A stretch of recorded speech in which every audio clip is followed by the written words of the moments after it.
अब इसके बाद हमें प्लवन के सिद्धांत को समझने के लिए हमने यहाँ 3 चीजें ली है। एक पत्थर, दूसरा बीकर जिसमें कुछ पानी है, और तीसरी है बॉल।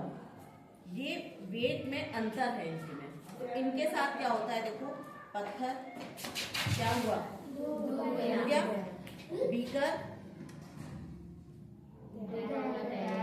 पूरा डूबा हुआ तैर रहा है। कैसा तैर रहा है, पूरा डूबा हुआ तैर। और ये बॉल इसके ऊपर ही तैर रही है।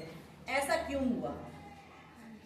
क्योंकि इनके द्वारा जो उत्प्लावन बल नीचे से इन पर लग रहा है वो इनके भार से इनमें कुछ अंतर है ना।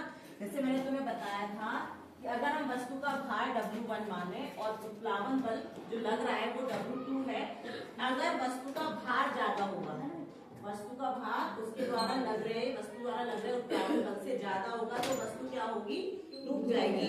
जैसा इस पत्थर के साथ हुआ, क्योंकि पत्थर का वेट ज्यादा है और उत्प्लावन बल कम लग रहा है। दूसरी स्थिति, जब उत्प्लावन बल और वस्तु का भार बराबर हो जाएगा तो वस्तु उसमें डूबी हुई तैरेगी।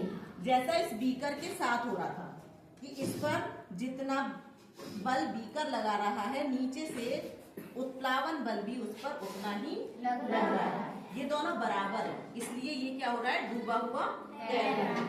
तीसरा, जब वस्तु का भार कम होगा और उत्प्लावन बल ज्यादा लगेगा तो वस्तु ऊपर तैरेगी। जैसे ये बॉल तैर रही थी, क्योंकि इसका वेट जो था ये कम है और उत्प्लावन बल ज्यादा लग रहा है, इसलिए ये तैर रही है।